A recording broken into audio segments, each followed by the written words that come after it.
Airku.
Hadirin dimohon duduk.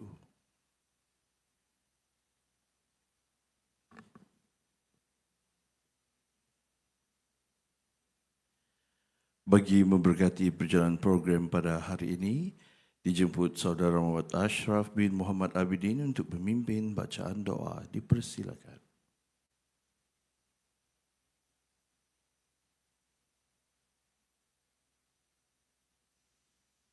Al-Fatihah.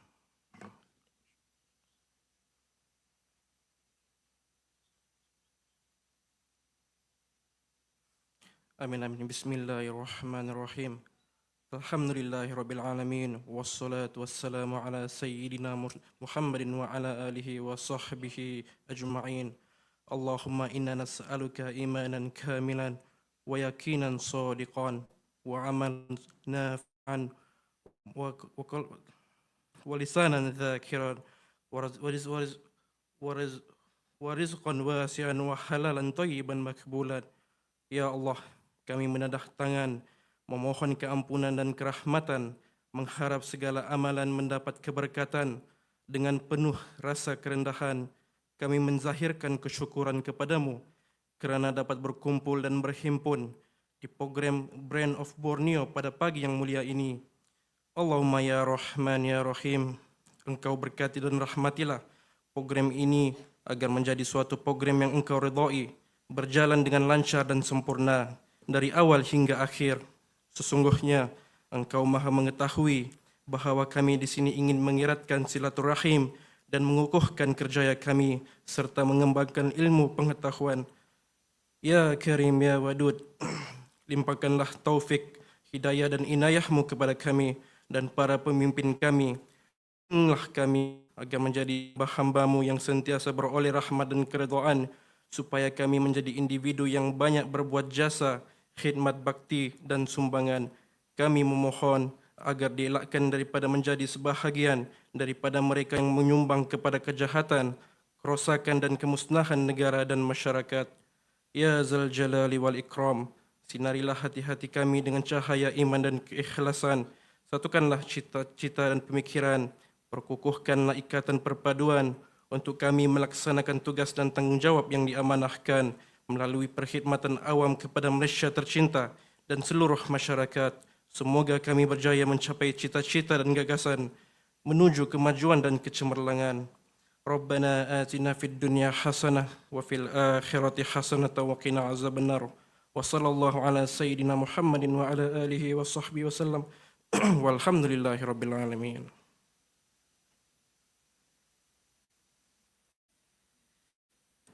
Baik, Majlis mengucapkan ribuan terima kasih kepada Saudara Muhammad Ashraf bin Muhammad Abidin atas pimpinan bacaan doa sebentar tadi. Assalamualaikum warahmatullahi wabarakatuh. Salam sejahtera, salam Malaysia Madani, salam Sabah Maju Jaya dan salam UMS Berdekat Cemerlang, the brand of Borneo. Yang berbahagia Profesor Datuk Dr. Rosita Syapawi, Timbalan dan Chancellor Akademik dan Antarabangsa Universiti Malaysia Sabah. Yang berbahagia Datuk Badrul Hisham bin Ismail, Bendahari Universiti Malaysia Sabah. Yang berusaha Encik Luqman Rida Anwar, Pendaftar Universiti Malaysia Sabah. Yang berusaha Profesor Dr. Muhammad Safri bin Jeffrey, Penolong Naib Chancellor Strategik, Pusat Pengurusan Strategik Universiti Malaysia Sabah. Yang berusaha Cik Kamisa binti Husin, Pengarah Bahagian Kepimpinan dan Pembangunan Bakat, Jabatan Pendaftar Universiti Malaysia Sabah. Yang berusaha Miss Irene Omar, Lembaga Pengarah Nasihat Strategi Korporat selaku penceramah pada pagi ini, dan yang berusaha Puan Molly Donawang Syam, Ketua Pentadbiran Fakulti Komputer dan Informatik selaku moderator kita pada pagi ini, Pegawai Kanan Universiti Malaysia Sabah, para pensyarah dan kaki tangan Universiti Malaysia Sabah, tuan-tuan dan puan-puan yang dihormati sekalian. Selamat datang kami ucapkan ke program Brand of Borneo Global Thought Leader Seri 2 2026.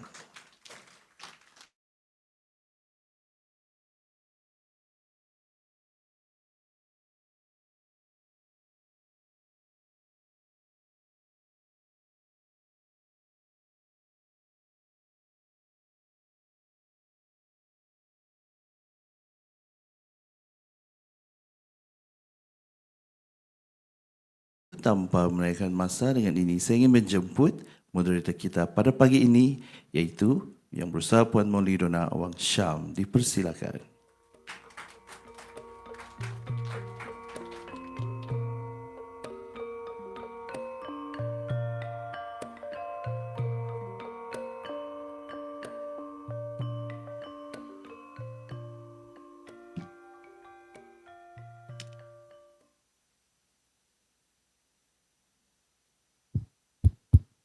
Test mic.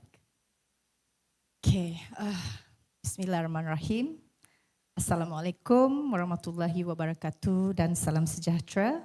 Salam Malaysia Madani, salam Sabah Maju Jaya dan salam UMS Bertekad Cemerlang, the brain of Borneo. Pagi ini merupakan satu pagi yang saya rasa buatkan saya sangat gemuruh because I didn't expect to see all this crowd coming for today's event. Let's give it a round of applause to everyone. Thank you for being here. Dan pagi ini juga merupakan pagi yang bermakna kerana kita akan bersama-sama dengan tetamu istimewa kita pada pagi ini, iaitu Miss Irene Omar. Saya rasa semua kenal siapa Miss Irene Omar. Dan UMS rasa bersyukur kerana Miss Irene Omar merupakan salah seorang adjunct professor di Universiti Malaysia Sabah. Tepukan untuk beliau. So untuk saya mulakan acara pagi ini, pertama sekali saya ingin ucapkan selamat datang juga kepada yang berbahagia Profesor Datuk Dr. Rosita Sapawi, Timbalan Naib Chancellor Akademik dan Antarabangsa Universiti Malaysia Sabah. Yang berbahagia Datuk Badrul Hisham bin Ismail, Pendahari Universiti Malaysia Sabah. Yang berusaha Encik Luqman Ridha Anwar, Pendaftar Universiti Malaysia Sabah. Yang berusaha Encik Zawawi binti Yunin, Ketua Pustakawan Universiti Malaysia Sabah. Yang berusaha Profesor Dr. Muhammad Safri bin Jafri, Penolong Strategik, Pusat Pengurusan Strategik Universiti Malaysia Sabah. Yang berusaha Cik Kamisah bin Hussein, Pengarah Bahagian Kepimpinan dan Pembangunan Bakat Jabatan Pendaftar UMS. Yang berusaha Miss Irene Omar, Ahli Lembaga Pengarah dan Penasihat Strategik Korporat selaku penceramah pada pagi ini. Pegawai-pegawai kanan Universiti, kaki tangan Universiti Malaysia Sabah, tuan-tuan dan puan-puan yang saya hormati sekalian. So, sudah tiba masanya ingin saya jemput tetamu utama kita iaitu Miss Irene Omar untuk berada bersama saya di pentas pada pagi ini.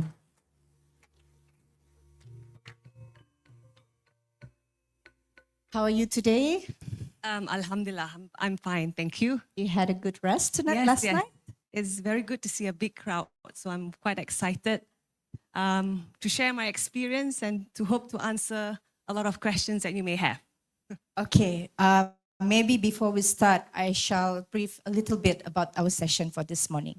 Session pagi ini kita diberi masa 2 jam ya. Okay. That's long. But I believe that you have ample of time to answer. I think most people here, they are packed with questions. Okay, so I wouldn't be taking too much time.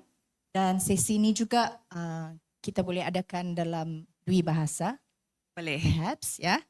And saya dapat pesanan semalam, Miss Irene cakap, tak payahlah terlalu serius, kita santai sahaja. So I think it's good to have a very calming mood so that tidaklah kita nervous, terutamanya moderator. Moderator sebenarnya sangat nervous hari ini.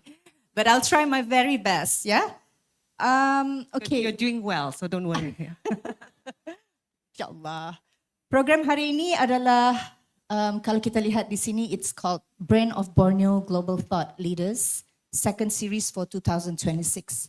And we are given quite extraordinary topic, which is building adaptive capacity in times of change for future-ready university leaders.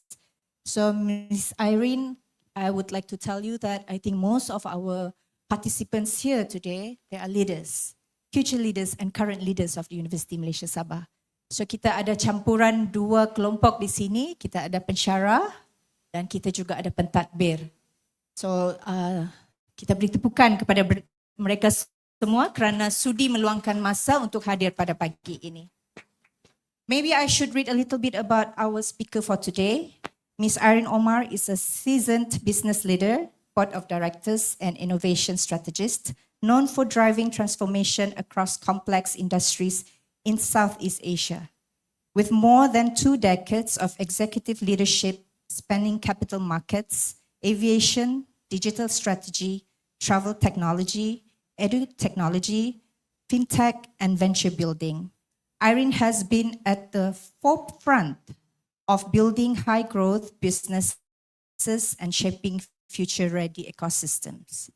She previously served in senior leadership roles at one of Asia's most recognized brands, AirAsia, including serving as their first women CEO at AirAsia Berhad,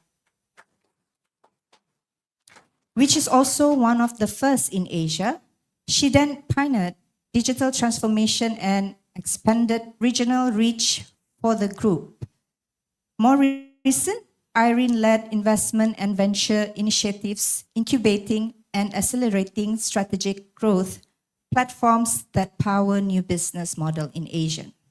Today, she serves as a board director and advisor to multiple organizations, bringing deep expertise in strategy, innovation, business, model evolution, and governance.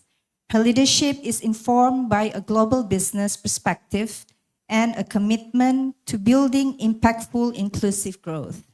That is our speaker for today, Miss Irene Omar. Thank you.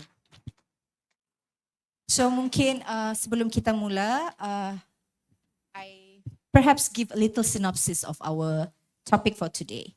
So our topic for today is building adaptive capacity in times of change for future-ready university leaders. Explores how university leaders can effectively navigate today's rapidly changing higher education landscape. As universities face technological advancement, artificial intelligence, evolving students' expectations, and increasing global competition, leaders must be agile, resilient, and forward-thinking. This session will highlight the importance of adaptive leadership, strategic thinking, and innovation in preparing institutions for the future. Participants will gain particularly insights into leading change, building resilient organization, and developing the capabilities needed to ensure their universities remain relevant, sustainable, and future-ready. So, untuk soalan brainstorming, before we start, we definitely would like to know what is adaptive capacity means to you. Okay. Maybe firstly, what's adaptive capacity in bahasa? Is it? I think dalam bahasa, kalau saya tengok ni keupayaan untuk menyesuaikan diri. Okay, keupayaan untuk menyesuaikan Sesuaian, yes. diri. Yeah. So I believe what's adaptive capacity is how do you acclimatize to the changes that you see today or the disruption that you face? How do you manage that disruption? How do you embrace it and make it something new out of it? Make it something more interesting and so forth.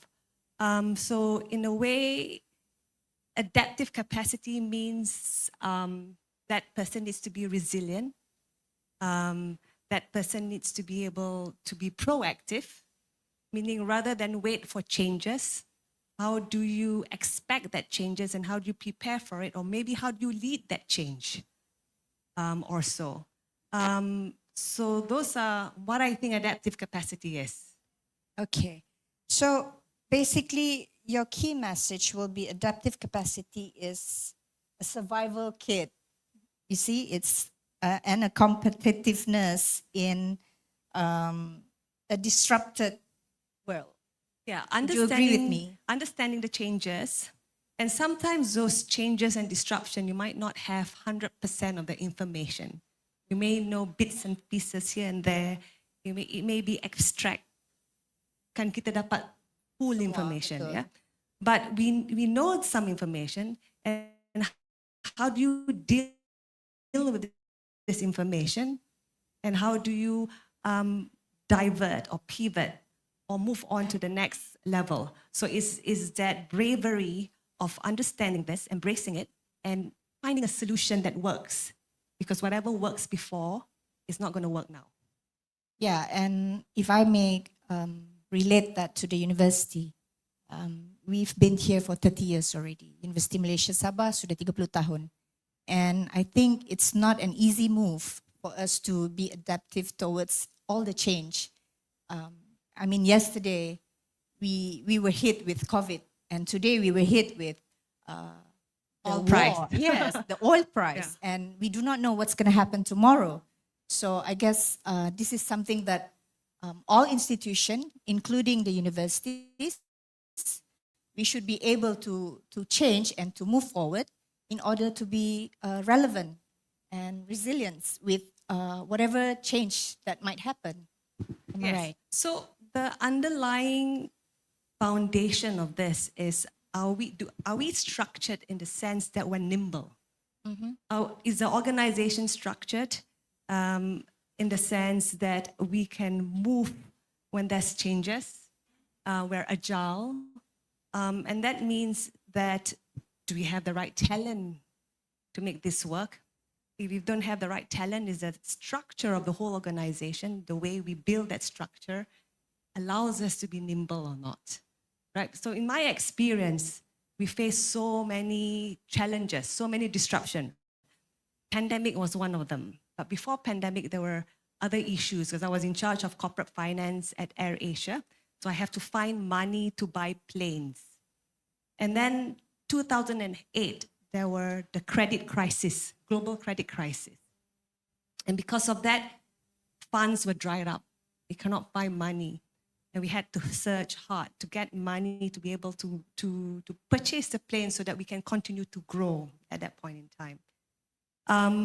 So there's so many disruptions here, pandemic, and then now with the oil price or so. But the fact that AirAsia, as an example, is still standing, something is there that was created to allow the movements of the staff in terms of what they need to focus first. Drop everything that what we used to do and try to prioritize what makes sense now with the changing environment. So it's that mindset that is quite important to allow us to be agile, to allow us to move, to maneuver, and so forth. And also the organization structure. If you have a structure that has so many layers, it's going to be so hard to move. But if you have a structure that's flat, now there is also an advantage and disadvantage of having a flat structure. It's faster because you just need one confirmation or one approval or whatsoever. And you have that trust at the top to say, okay, I'm empowering you to do this. You just got to deliver in terms of what is expected of you rather than micromanaging or going over approvals after SOPs and after SOPs and so forth.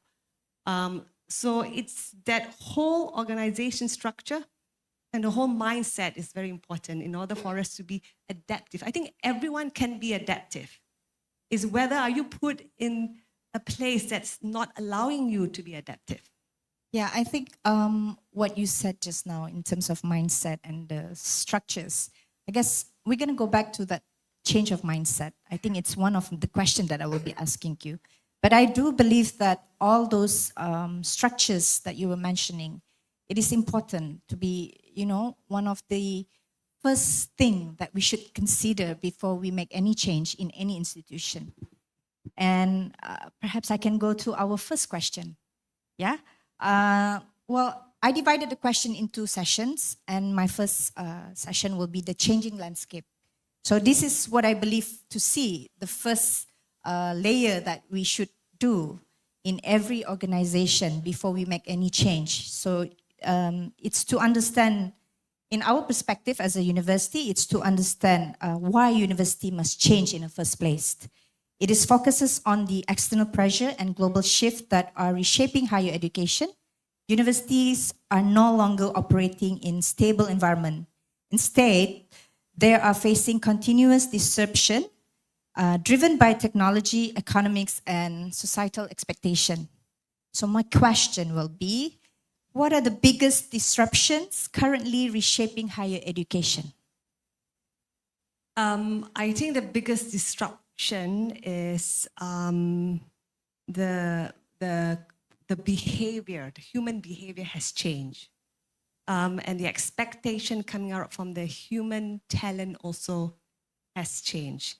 And with the technology that we have right now especially with AI being aggressively being used, the expectation out of human talent also has changed, okay? So let's look at the industry first. The industry wants talent that they can use immediately, not someone that they need to train and retrain and so forth.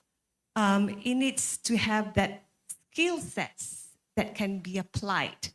And not just the skill sets that can be applied immediately, but skill sets that can be applied across various areas. So it's what you call an adaptive skill sets, or a skill sets that can apply across various areas. Like, so for instance, if I am from aviation and I learn and I use corporate finance for purchasing planes and stuff like that, I can use that skills in a travel agent or maybe in a fintech business. How can I use that skills to understand the value of a company or a value of return of investments and so forth. So it's the skills that can be applied to many areas that they're looking for, right? It's not so much of what you study at university. At the end of the day, industries are looking for someone who has intellectual curiosity, right? If someone who has intellectual curiosity, they can learn anything. They can try to apply things in many different ways and so forth. Someone who's resilient, which is what adaptive capacity and so forth. And someone who could identify this is a problem and let's find a solution for it. Let's be relentless in finding solution to that problem rather than waiting for instructions or waiting for what the board might ask you to do and so forth, or what your bosses might ask you to do. Is how do you take this problem, empower yourself, and be able to find a solution to it. And by having that, you grow faster. The company will grow faster rather than just waiting for layering into approval and another layer into approval and not empowering every staff that you have, every talent that you have in the corporation. But do you see that it will be an issue because currently what we have in the university is Gen Z, and most Gen Z, they're kind of, they like to be spoon-fed. So I think the problem would be it's not the Gen Z itself. Maybe the method of teaching is the same as per what it was 50 years ago, 100 years ago, and so forth. We have to change the way we teach the new generation. If you look at education, 100 years ago, it's the same method of teaching. We sit in a classroom, we listen to the lecturers or the professors, we take notes, there's exams. We learn through books, we study. Sometimes we memorize the books because we want to get A, because we're so fixated about having A's, right? So the method is different now because Gen Zs or even the next generation, Gen Alpha, they are so adapted to technology. They know how to find information. They know how to seek information. Their world is larger than just Malaysia. Their world is the whole global online internet resources. They make friends easily all around the world rather than just in your community in Sabah, or like for me in Petaling Jaya also. It's far bigger, and therefore their thinking is different. So how do we adapt to teach them, to bring the best out of them, as opposed for us sitting here and complaining, oh, the Gen Zs are they're very lazy, they just want to be spoon-fed, and so forth. There could be other ways in making them excited and bring the best out of them. But I would also like to add, I do see some industries that still refer on academic performance of each students they would like to hire. They still look for top students with good pointers and whatnot. Doesn't that still traditional way of searching for good? They probably need to change the way they hire, because the way of hiring now may not make that person survive the ever-changing world that you find now. Yeah, perhaps this should be transferred. This information should be, Yes, feed to the industry. They will soon find out. Yeah. They will soon find out, right? Because the companies that I work with, eventually we see, if we want software developers, it's sort of more of the skills that they can build as opposed to their academic qualification, whether they have straight A's and so forth and that kind of thing. I'm not saying that it's not important. It's probably a way to gauge the capability and the intelligence of the talent. But that's more than that. That's just a small part of the workforce. Well, yeah, I would agree with that. If the industries are ready to look into their performance, I mean, their expertise, the students' talent, and not only specifically based on the academic performance, because we in the university itself, we do our program review like once in 3 to 5 years. And we do invite industries to be part of the reviewer of our program. So I see that the program that we produce is actually compatible to what industry needs. But as you were saying, you are looking for those with skills, with better I'm expertise in looking certain field. for those with intellectual curiosity. Yes, intellectual And curiosity. You will know that when you interview with them, not just to paper qualifications and so forth. Someone might be studying English literature, but then when you interview with this person, you would think this person would make a great marketing or commercial person, as opposed to whatever that they were studying before, right? So yes, I mean, you were saying that there were reviews. You take 3 Yes. years to Yeah, review? 3 to 5 years 3 to to 5 review. years to review? Yes. So that's a time lag in itself, right? So you take 3 to 5 years to review your curriculum, and then you invite the industry. Yes. Then they give the input. So how many more years of that review with the industry after the 3 or 4 or 5 years? Then it's gonna be continuously like that. And if it's not relevant, we might change some syllabus in and Right. add on something that is more relevant to what they need today. Yeah. So this is what we do. This is the practice that we do. So in order to just mengajar tanpa merujuk mana-mana industri and juga pakar-pakar tertentu, I think this is part and partial of what we do in the university. Yeah. So in that, we hope that industry can, bagi input apa sebenarnya yang diperlukan. Sebab kami di university, besides teaching academic, we do give them exposure dalam pembangunan model insan yang lain. Maksudnya, we train them to be good speakers, we train them to be good entrepreneurs, everything. It's fall under the curriculum for each university. And same goes to University Malaysia Sabah. But yeah, it's how the students get to adapt and, portray that in their everyday lifestyle and during working time. So that is something yang we can't control, we can't change. It's not easy to change a person, apakah lagi the whole institution.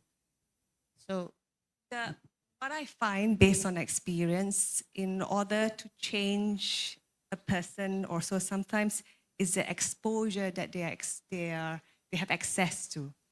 Because when there's exposure, the mind will be thinking differently. They are forced to think differently.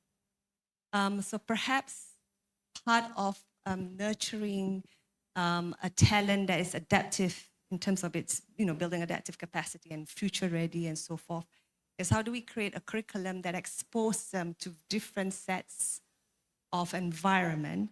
Not only that, but also multiple focus in terms of the faculty, IT faculty. Can IT faculty work closely with the faculty of psychology and social work?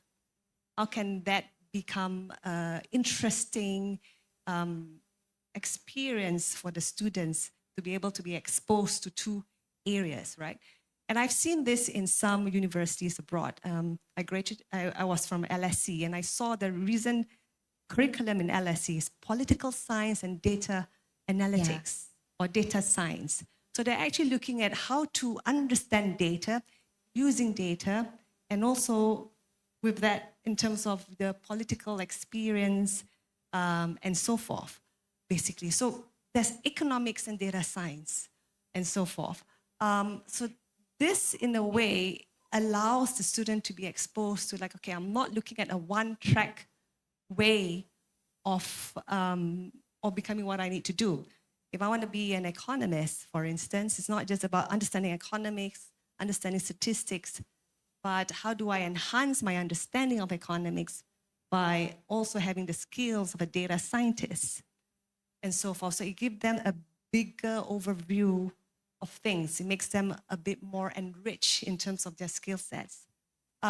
So if there is a way to find multi-faculty multi-program collaboration or something of that sort, then I think you'll be a unique institution that produces the talent that could fit for the future?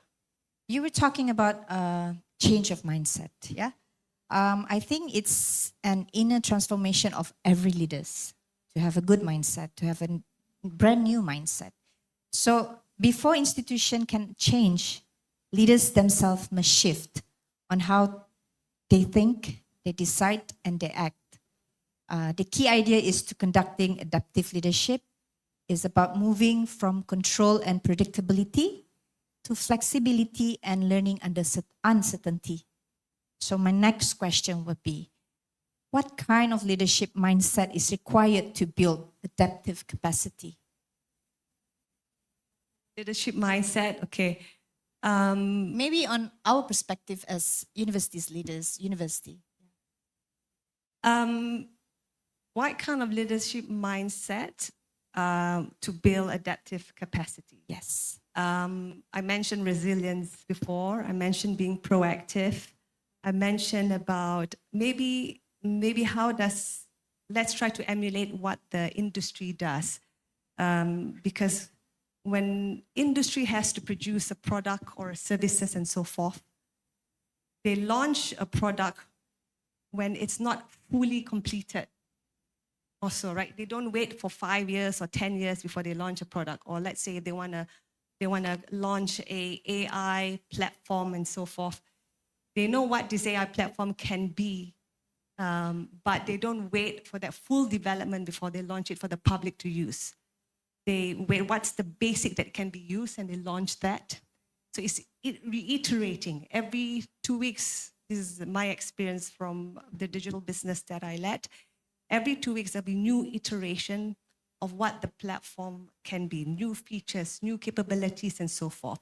So it's a matter of launching it first and adapting it, and then understanding how that platform is being used, and then you adapt to it, because your roadmap for the next 5 years could change, because once you let the public use it, you realize that there are other things that could be more useful for the public to use.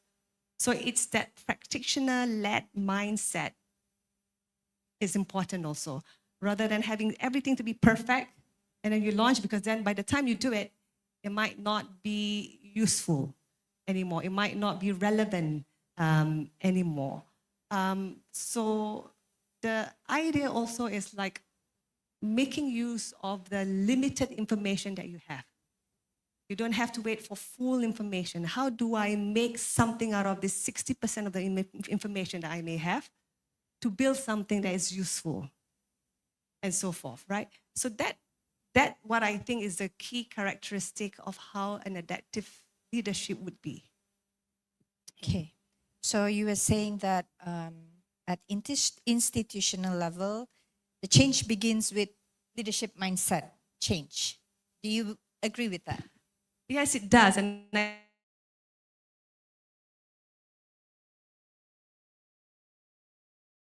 can give you an estimation, which means how do we make the organization more data-driven, and how do we use data to make sure that we become more efficient in our operations, which means we can reduce costs and we can improve our revenue because we're using actual data to make decisions, right? So when I was in charge of that, a lot of the heads came up to me and say, why do we need to do this, Irene? We're already good at what we do.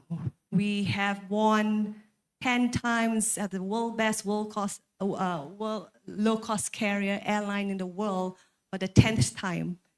And we're number one, our market share is 60%. So why do we need to do all these things? Why do we need to change? We're really good at what we do. And I tell them, if you don't do it now, then you'll become irrelevant in the next 5 years. Because right now, do you realize that the asset that AirAsia has at that time is not the aircraft anymore? It is the data of the consumer that you have.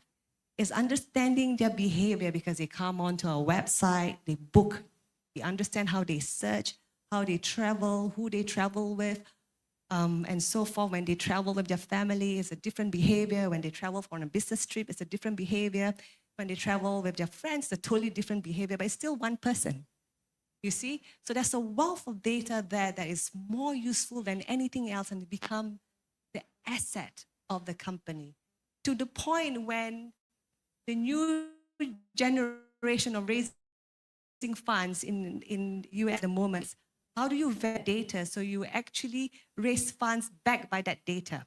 So if that data is valued at 2 billion US dollars, for instance, you could raise funds as much as you could up to 2 billion, as opposed to looking at just your aircraft value or the assets, the physical assets value that you have. So things have changed. People are looking at data in a more fluid way and in a more valuable way in terms of changing their next course of action to their business. With this data, how can I make my business grow tenfold? With this business, how I can make my revenue grow another 20%?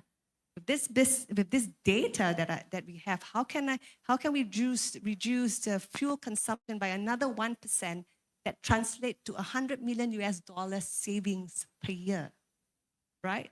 With this data, how do I make the 25 minutes turnaround time still sustainable, even though we have 200 aircraft and we are, we move to a bigger airport and so forth.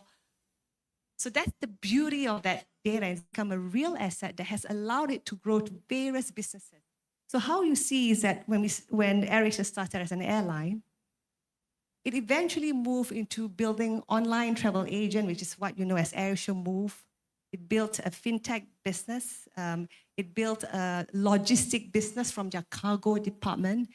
It built a MRO business coming from their engineering license department.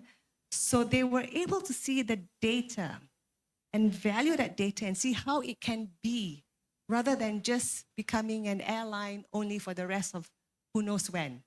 Because the margins get smaller and smaller with just running an airline because there's more airlines out there, right? So your margin's getting smaller and smaller. You're not going to be as profitable as you used to be, right? Unless you join venture in so many other countries and so forth, which is not an easy thing to do because you're dealing with local culture, local regulations, and so forth.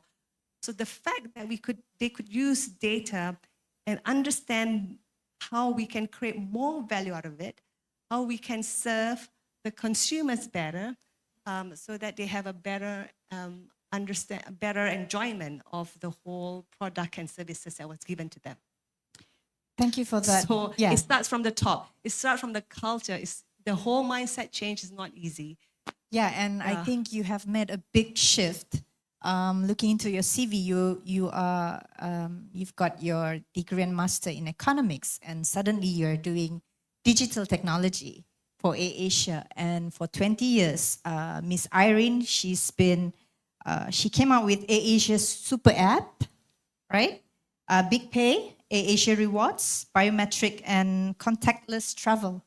Those are some of the great things that you did for AirAsia, and that's a big transformation coming from a background of economics towards digital transformation and technology.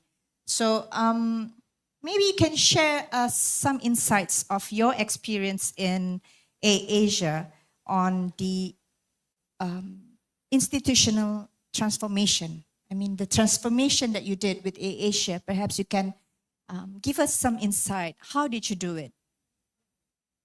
So it all started where we felt that the airline business may not be as profitable as it should be in the next years or so, because there were so many airlines coming up.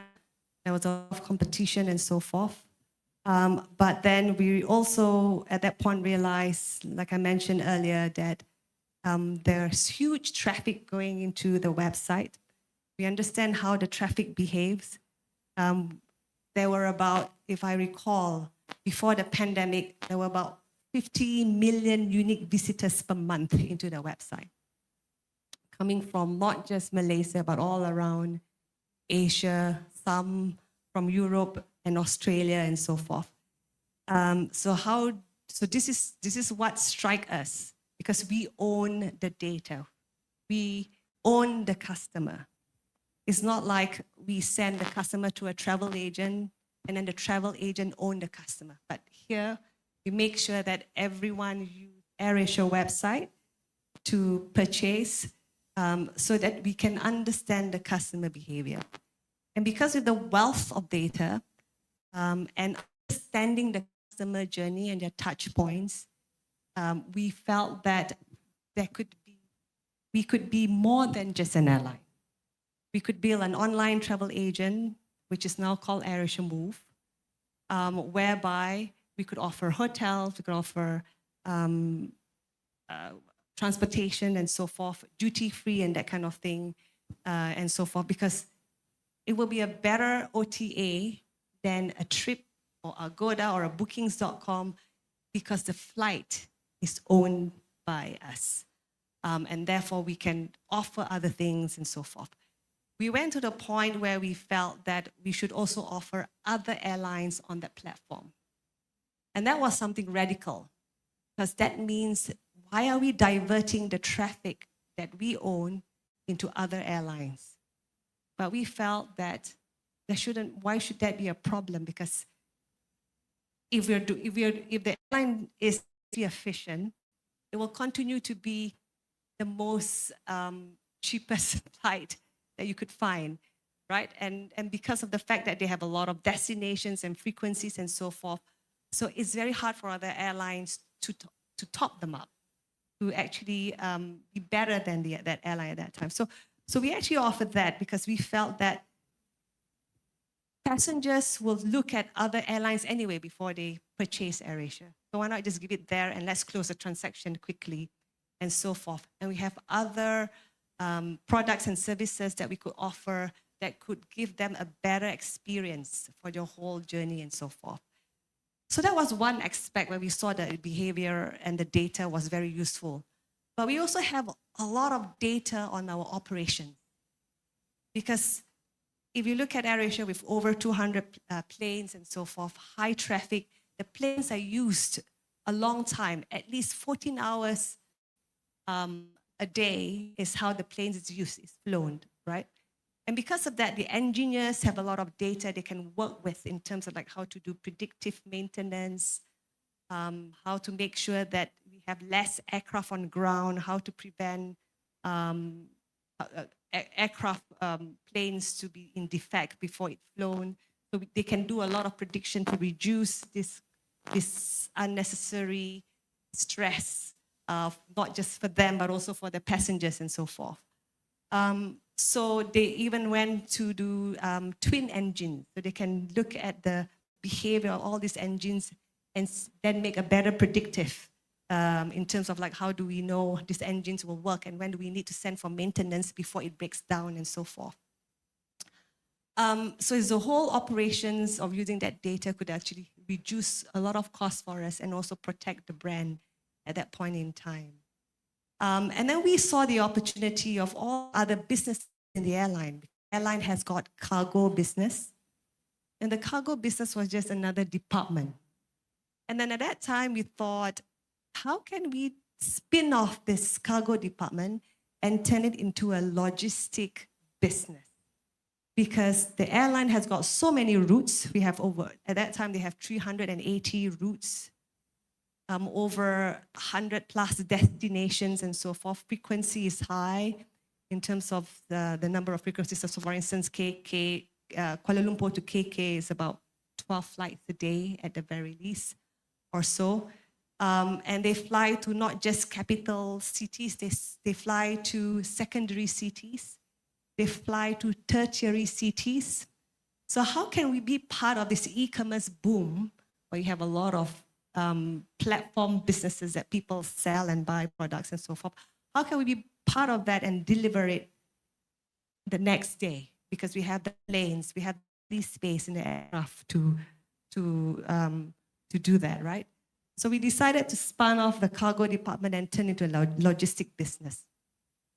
And because of the volume that AirAsia operates, the licensed engineer became very skilled at their job. They are exposed to all sorts of issues of the planes and engines and so forth. And then the idea came, how can we spin off the engineering department and turn it into a MRO business, so that the engineers can not only just fix the planes of AirAsia, but fix the planes of other airlines and other aircraft and so forth. So the idea is, again, it's all about data, right? When we have that volume of passengers and the volume of flights and the volume of operations, you're sitting on a wealth of that data that can turn your ordinary business and you can build new businesses from it. So you're just, from an airline, you could spin off, making it into a logistic business, making it into a travel agent business, making it into a MRO business and so forth. So that's, and because of that, understanding of that data, understanding of our customer journey, understanding of why it's so important for us to reduce certain costs, for instance, allowed us to spin off all these things and think bigger than just running an airline. That is a great thing to do. And if you may relate that to our university, I mean to the university, because we currently, well, basically what we do is education. That's all we know. But just because we are lacking of resources, financially, even talent and other resources, we explore businesses. And amazingly, we came out with products. We came out with good research that can be transformed into products. But as in small capacity, we don't actually with big what we call that outcome. But it's a pilot project that we've done in the university that can be transformed into commercialization. But do you see that as a university, can we transform like how you managed to do with AirAsia? Perhaps you have any tips that you can share with us. I think you can, because, okay, when we pivot and we started building all the other business, it's about us understanding the data that we have, which means it's primarily the consumer data. Okay, so in the university case, it's like, who are you serving mostly? It's the students. So what are the students now these days? What are they looking for? Are they looking for education that they can do as and when they want to, whenever they want to? Are they looking for on-demand education and so forth? Or are they looking at an education that is very diverse? So it's not very fixed, like I want to do science only, or I don't want to do social sciences only. But how do we, they might want to mix the two, because they are, like what I said, the new generation is more informed, they're more exposed because of all the resources that they can get at their fingertips. They see things differently, right? They might not want to do an economics degree like I did many years ago. They might want to do economics and plus science, data sciences or something, or maybe even physics or so, plus sustainability or so. They might do that, or they might do creative writing at the same time as well, right? So it's all about understanding who are your target audience. What do they need? Who are they? How are they behaving? How can the university adapt to that so that we can bring the best out of them, rather than stuck with whatever that we have taught 100 years ago or 20 years ago or 50 years ago? It should apply to the new generation, because it won't. Because they are different in the way they're thinking and the approach of things, and what they want out of life. Soon there'll be alpha generation that will be coming in. Yeah. And we do not know what they want. It could be more than what we talk today. It could be something that cannot be predicted as of today. Then there's something wrong with the way we are approaching our population also, right? Should we wait till university level, or should we start now when they are at K-12 education and so forth? Should we start exposing them so then they are more acclimatized? So when they go to university, they are fit for the job that's required at that time, or in the future, and so forth. is the current way of teaching in school the right way of teaching? Because you're 7 years old, you're standard 1, you're 8 years old, you're standard 2, and so forth, right? Is there a learning that is highly personalized to each person so they can be the best version of themselves and they can get the best talent at their own time, as opposed to standard 1, you're learning this for the next 9 months, and then you move to standard 2, and it's a one-size-fits-all education moment. How can we do a more personalized learning since young? Because then you can nurture what they're good at, right? So for instance, a standard 1 kid might be, who knows, might be very good at maths. Do we make sure that he or she just study only that particular maths for standard 1? Or do we encourage it so he or she can do algebra and so forth, and all of that, right? Someone might be good at words or art or whatsoever, but maybe okay, the person might be 8 years old, but other subject is an 8-year-old subject for that person, but is super talented in arts and so forth. So how do you nurture that without moving him or her to a different standard altogether? Because it's a one-size-fits-all education, right? It's about personalizing it. And I think we've done this in AirAsia. I was in charge of building that AirAsia Academy. We built this platform to make education ageless so that your potential in terms of whatever that you're good at is fully nurtured. And other subjects you're not good at, you find different ways of actually learning it and so forth. And there is an AI learning platform that could nurture that. People are building AI learning platform to facilitate this. And they have, and a lot, the AI learning platform is nothing that we should be afraid of. We should embrace it because it helps us point out what subject would be good for a particular student by just looking at how they study on the platform. Do they have to look at physics, content or video in that platform 12 times before they can make an assessment, right? Or do they have to, or do they just do it once and so forth? It's a whole learning behavior you could capture of the students on the platform. We have an AI platform and we put all sorts of contents and then we'll see how they learn. And I think that will actually be something more relevant for the Gen Alpha. Right. So if I may conclude, the adaptability must be institutional, not individual. Sustainable change requires institution redesign, not isolated initiatives. That is when we talk about the institutional transformation. And I'll go to the next session. This is focusing on human side of transformation, which is often the most challenging part of change in any institution, including the university. Even the best strategies fail without a supportive culture and engaged people. So my question will be, how can leaders manage resistance to change while building a future-ready culture? How can leaders manage resistance to change while building a future-ready culture? It will take a while because managing people is not as easy as managing.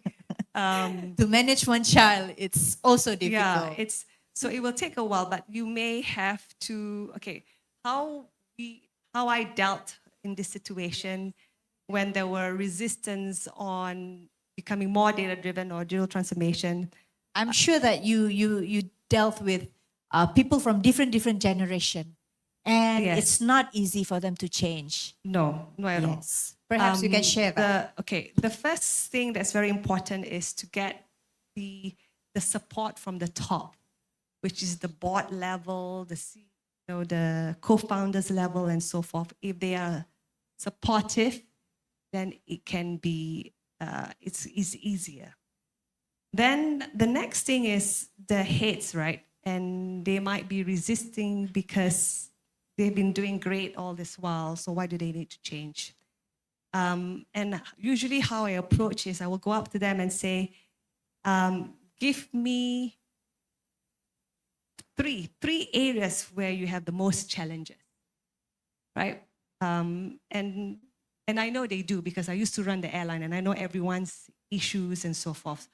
But I will just ask them, take down 3 challenges that's preventing you from getting better revenue, preventing you from managing your costs better, preventing you from becoming more efficient in managing the aircraft.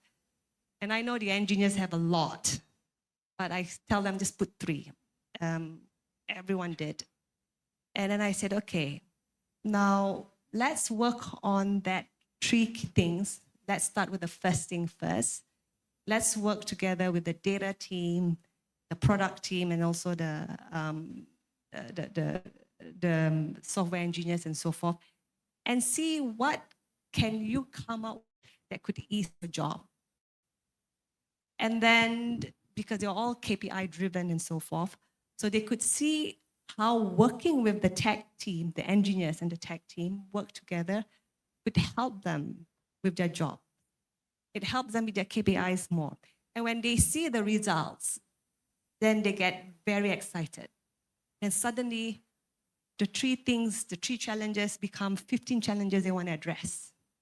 Because now they feel like they own this, they can solve this, they can manage this, because they're working together with the other guys who are more data-driven and helping them look things in a different way and so forth.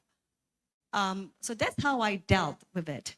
And then it's about how do you reskill the team, because whatever skill sets that they have now may not be relevant for them in the next year or 2 years, in 3 years. So that's the reason why we built the AirAsia Academy, because we felt what are the future skills required in the next 5 years at that time. We identified it was data analysts. We identified we needed software engineers. We need product managers. We need digital marketers who are more savvy and data-driven rather than digital marketers who just use social media to create awareness and so forth. So we identified we needed cyber security experts and so forth. And we created a program so that everyone in AirAsia can opt to reskill. You'll be surprised that there's so many people sign up for it. And this was done during the pandemic. And we saw pilots, cabin crew signing up. Some pilots were looking at software engineering. A cabin crew was looking at data analysts and so forth. They were learning new things and they were enjoying it. And they would see how this is, how this can be practiced in their day-to-day job. And we gave them the option. If you reskill, if you become a data analyst, you can become a data analyst. Let's say you're a cabin crew and you want to become a data analyst. We can provide you with that option, but you start from the beginning, right? Because it's a new thing for you. But then if you do well, then of course you will own the whole, you will work together with the chief data science and whatsoever, and that kind of thing. You'll be surprised that I thought all of them want to reskill and change jobs. But actually, no, only 20% want to change job. 70% said, I can use these skills to make my job even better. Like even someone who learns about product management or user experience, someone who works in the cabin to make sure that the cabin aircraft is always good and clean, they figure out a way to get the whole passenger experience better because of the way the thinking is different. The mindset is now different, right? We have a normal security guy who took cybersecurity and now he's in charge of the whole cybersecurity with the tech guys. So it's about looking at things differently. The skills that you may have is the foundation, but you're building new things on top of it so that you become a better talent for the company and also for yourself too, because you're now marketable. You have the relevant skills. And we have a baggage handler who took data analysts. He changed the way the whole baggage handling, scheduling and stuff is done, so it's become more efficient and you don't need to hire too many. And he left to join Shopback Malaysia as a data analyst. So it can be done. It's just identifying what skill sets is relevant to that particular industry and how can we create a program so that it's adaptable. People can build that skills and the skill set is adaptable across various industries that they're going to go in. And for me, if someone leaves the company after we train them in data science or in software engineering, I think that is the biggest achievement ever because we made our talent more marketable and give them more opportunities. So basically, what you fixed was you fixed all the challenges that they were having because you asked for what are the challenges that they're facing. And you train them to be a better employee with additional skills so that they are more marketable and useful. Yes. That's a good one. Yes. And I think because we are industry driven, so we know what skills we needed. And if that's a way where industry can work with universities and say, these are the industry driven skills that we need, what we expect out of the graduates from engineering school or from computer science or whatsoever, like computer science. Yeah. Most of them probably learn the language that the industry are using right now, right? So is there a way to make sure that the computer science learn language or even AI? Now people don't need to code so much because as AI does the coding for them. True enough. So do we train more people to become AI experts? Unless you speak to industry, and maybe sometimes industry are struggling too, so you have to be the right industry to actually guide, basically. Because most industry will probably say, I need this, and it turns out to be a vocational school, and then anything else that they need. Also, even current vocational schools needs to change. Are they actually nurturing students to be what is needed at the moment? So for instance, software engineers and stuff like that, could that be under a vocational school? Who knows, right? So we've got to restructure the whole thing on what we need in terms of coming out from university, coming out from vocational schools, coming out from any technical schools. What do the economy needs at the moment? What does the economy see in the next 10 years and 15 years or 20 years? What does it plan to be? Do we have that, right? I mean, we used to have that, I think, with the Vision 2020, what we want to be and so forth. But this is something that is a hard conversation to have, not just with industries, but also with the government. Like, what do we want our population to be? What sort of talent do we need so that we could fulfill the economic ambitions that the country has? All right. So talking about digitalization, data, AI, and whatnot, they come to the next session. I'm focusing more on digital and future readiness. But this section, we will explore more on how technology, especially AI and digital tools, is reshaping universities or institution leadership expectations. So digital transformation is not just about tools, it is also about rethinking how universities, industries operate technologies and make decisions. And how is digital transformation and AI shaping future for universities leadership or institutional leadership? What do you think? Yeah, I'm a proponent of this AI platform that we were building back in the AirAsia. Unfortunately, we didn't open it up to the public. It was more focused for the pilots, for their recurrent training, and the cabin crew for their recurrent training, and the engineers for their training and so forth. But I think if the platform is built for K-12 university students or professional training, apart from the pilot ones and so forth, I think there's a lot that we could learn about the population, their capabilities, their learning behavior, that can be useful for countries, for government, and so forth. So I would embrace AI in a big way. And maybe it's a project that we need, that UMS can do with with the faculty or the students and so forth, like how do you build a platform that you don't need so many classrooms, that you don't need 500 acres of land, you don't need to build a lot of buildings. Build a platform where people can really learn and we can understand their true talent and how we can optimize that talent or understand where their weakness and help them build their weakness. And it's easy for the faculty or the professors or the administrator to monitor, provide exams or do grading and that kind of thing, basically, without having an actual physical classroom, right? So basically, to me, it is really more of solving a problem, is you spend more time addressing an issue as opposed to teaching through the textbooks and so forth.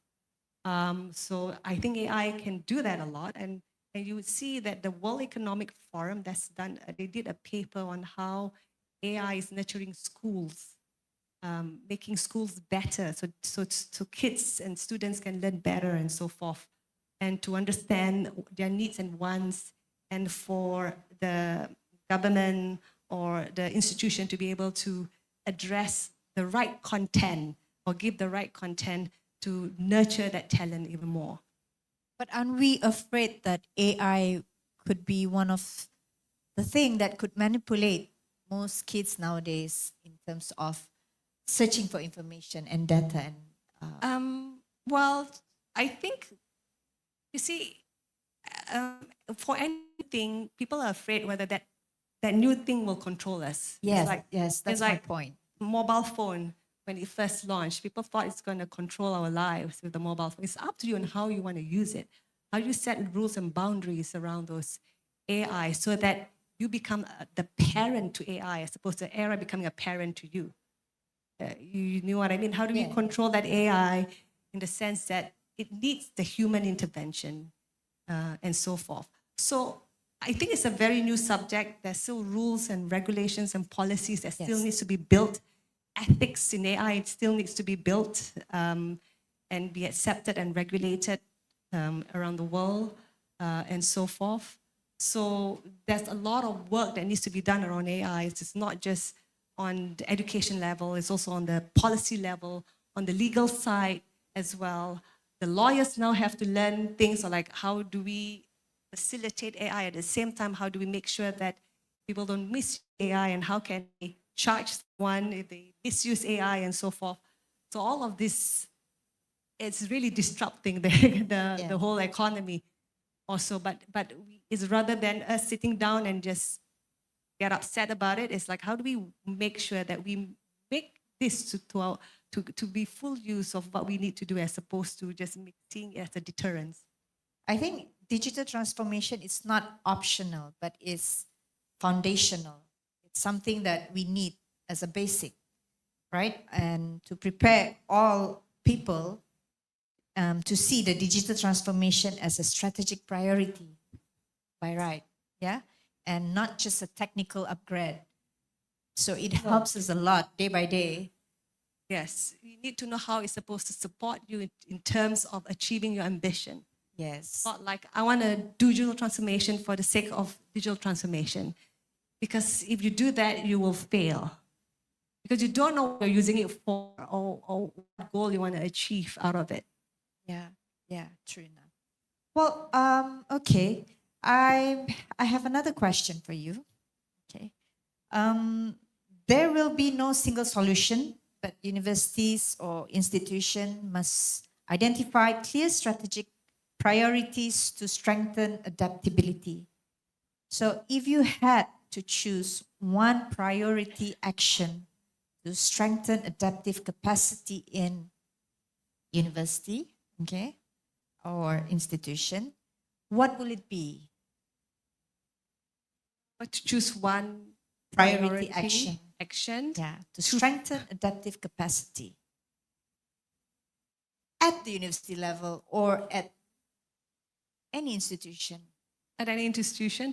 What will it be? I don't know how, do you do a lot of collaboration, interfaculty collaboration? Yes, we do on research, teaching and learning. activities. Okay. There are many things that we do. And Okay. even our collaboration with institutions from outside, industries. Okay. Sometimes it's a mixed collaboration between various faculties. So, okay, one thing where a good leader need to have, apart from billion, Yes. whatever that I mentioned, Those are the being must-have things. proactive and that kind of thing, and knowing how to address shocks, disruptions, and making use of limited information to build something. Apart from that, the most important thing, and we discussed this before, is a leader should have very good communication skills, whether it's in adaptive capacity or non-adaptive capacity, especially in an adaptive capacity, you need good communication skills. And maybe this is something that's an easy reach to work on, right? Because if you don't have good communication skills, no matter what digital transformation you do, no matter what new businesses you want to create based on the data that you read, if you cannot communicate it well to all your stakeholders, it's not going to be successful as how it should be, right? And as a leader, you have a few stakeholders that you have to manage. If I to look at an example as a corporate, stakeholders are your investors, your shareholders, right? The government that you work with that give you license, which is the regulators and so forth. Your staff is the most important stakeholder, right? And then the public that uses your product are the most and your business partners. So I always tell the team there's always 5 stakeholders in any corporate that we have to manage, and the CEO has to manage this very, very well.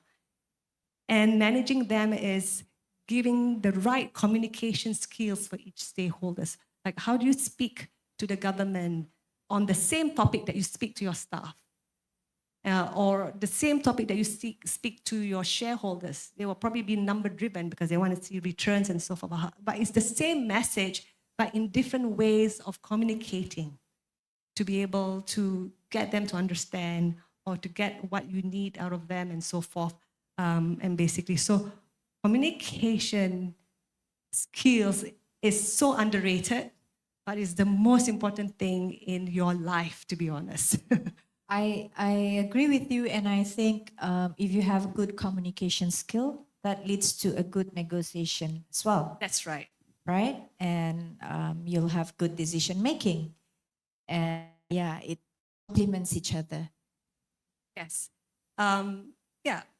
About negotiation skills also is about understanding who you're negotiating with, but what you want, what the other side wants, and how do you come to a landing that helps you and at the same time doesn't shortchange the other side, right?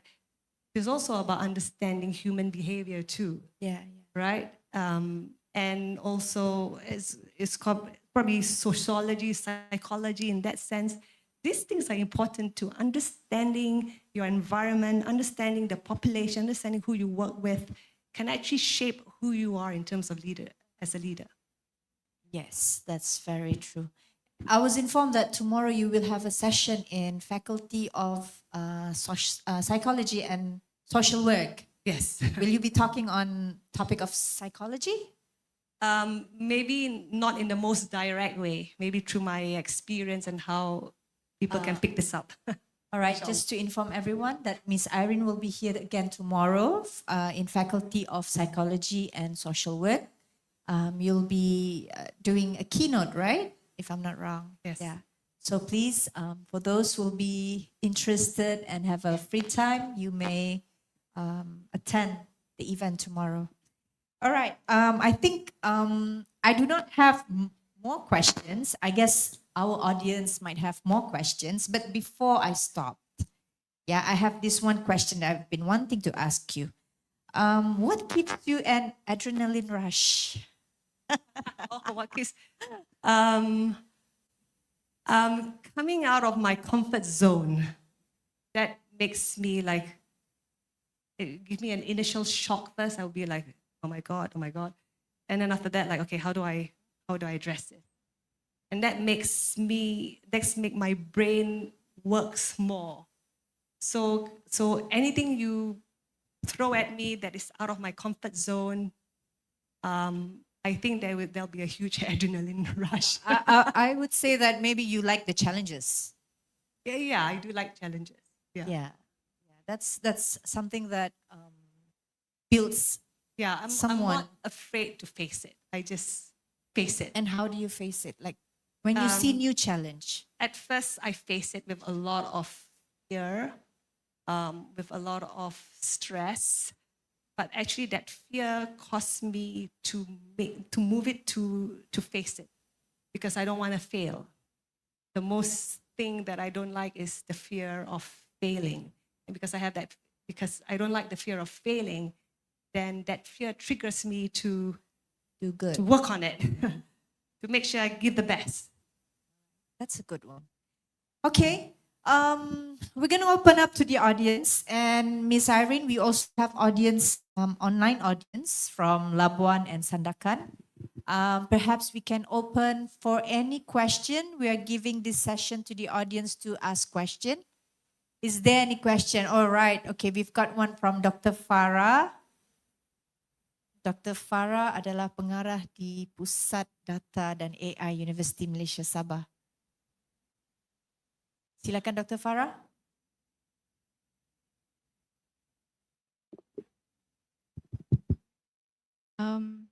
Assalamualaikum warahmatullahi wabarakatuh. Good morning. Thank you, the moderator. Hi, Miss Irene. I think we've met just now. It's been like maybe just sharing 14 years ago. I also attended your talk. Thank you for also highlighting on the data importance, the wealth of data.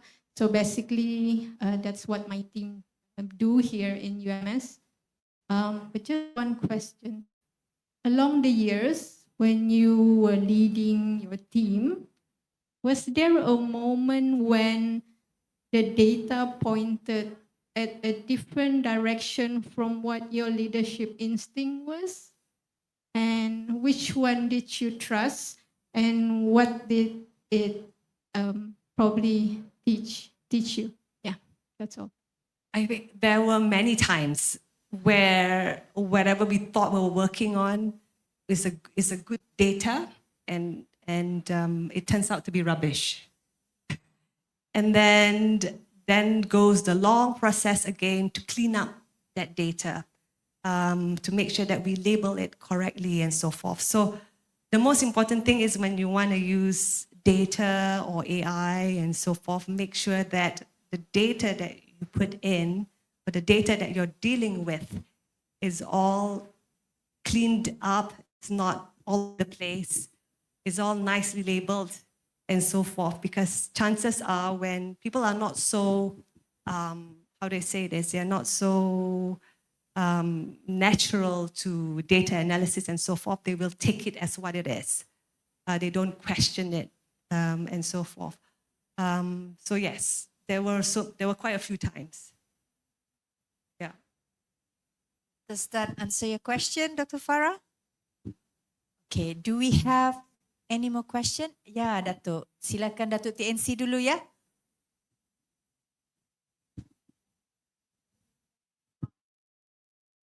Thank you, Molly. Assalamualaikum warahmatullahi wabarakatuh. Very good morning. Thank you so much, Ms. Irene, for your very inspiring sharing. In particular, I appreciate very much on how you transform challenges into opportunities during your years in Asia. In UMS, and I think all IPTAs, all public uni, we have a very different operating environment. For example, UMS in particular was formed to serve to educate Sabahan especially. Of course, we are open also for other student, Malaysia or international. And our number of students are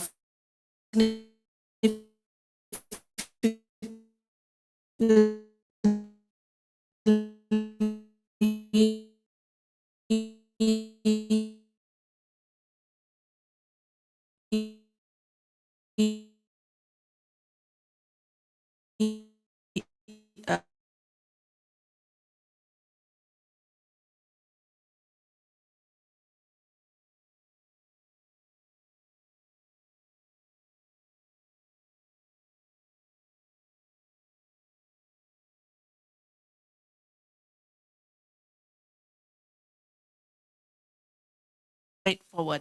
It's yeah, it's a lot of challenges. So maybe you can share or give advice on how to what do you publication, which is to give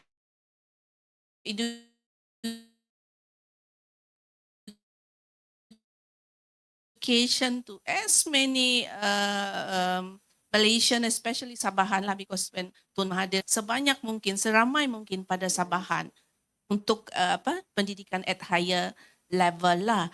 But at the same time now we are also expected untuk generate income. So Okay. Generate income. Okay. Do we have action learning programs where students work on a problem that the industry face? Industry has a common problem. If the university and the students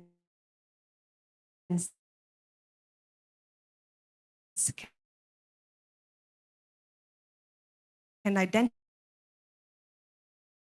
that common problem, let's say, I don't know, in aviation, understand what the problems are with the aviation, and then you work out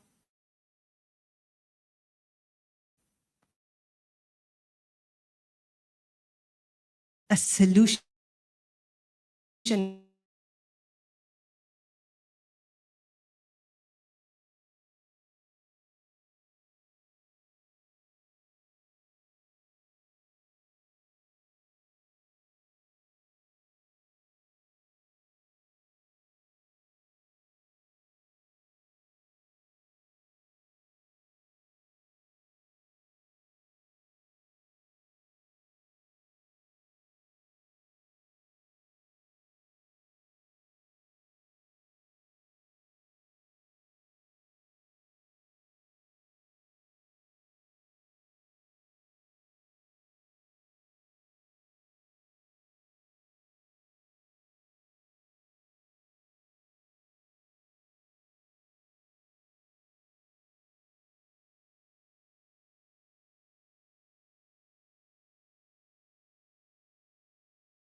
program or venture program. So it encouraged the students to be creative or so.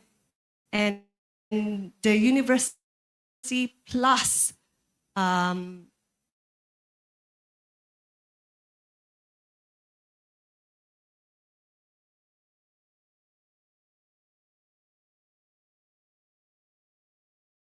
people with new ideas, new innovation, and so forth. But how they make money is, I don't think they make money like it's the students or the or so. Because the license is given, the payment of that license will be to that company that the student form as opposed to the Navy.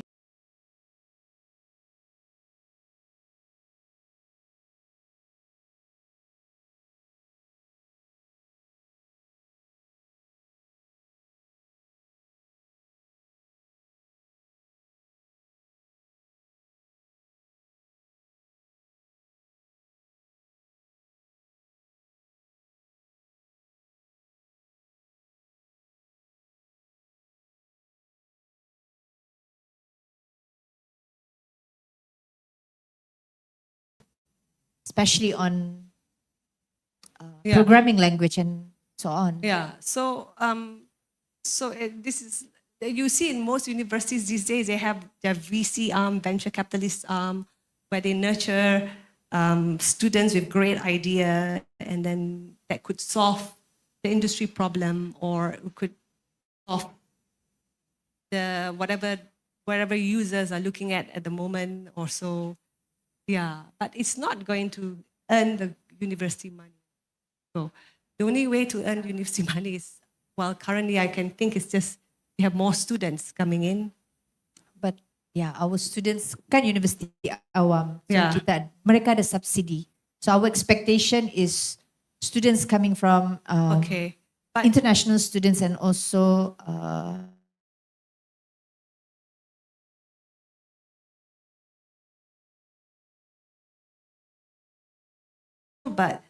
for corporates, yes, we came up with our corporate what we call that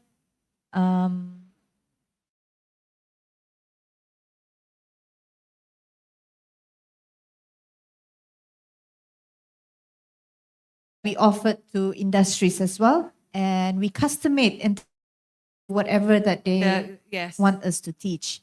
And we came out with certifications as well. And these can be offered to not only students, but also working Right. individuals. Yeah. Yeah. So this is currently going on. But as you were saying, having said that collaboration with industries, you just have to understand that in Sabah, we are lacking of industries. So that is also one of our biggest issue. And producing students yearly at approximately about 5,000 every year, that makes us having a big stress in the head because we do not know where do they end up. They are good, they are capable, but we have not much of industries in Sabah. And the culture in Sabah, kami masih lagi, most parents masih lagi rasa takut to let go the kids and explore the world. Yeah, so these are one of our biggest issues and constraints Sounds like in it's Sabah. some government intervention. Oh, we've got another question here Assalamualaikum. from Dr. and, Maleha. Thank you. Silakan. Assalamualaikum and a very good afternoon. My name is Maleha.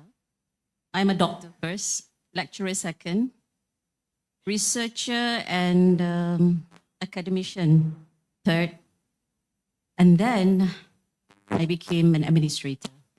And of course, postgraduate studies and what so not. No innovation so far. Tidak masa, tidak mampu. There are 5 things on my head. I love and admire the way that you talk and the way that you address issues, Irene. It's very simple, straightforward, forthcoming. It makes sense. I'm currently the director of the Hospital University in Malaysia, Sabah. It is one and only hospital university in Sabah. This university has led 32 years of excellency in producing students very well. This is a new business venture of this hospital under the university. We have 818 staffs coming from multiple different backgrounds.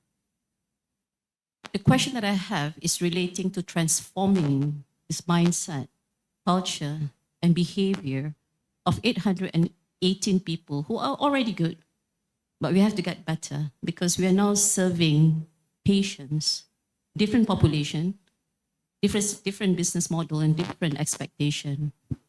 These 818 staffs are coming partially from the university themselves, some from the private hospital, some from the government hospital, and some from the other different parts of the world. It ranges between very young ones to the very old ones that has been here for over 20 years. This is a challenge.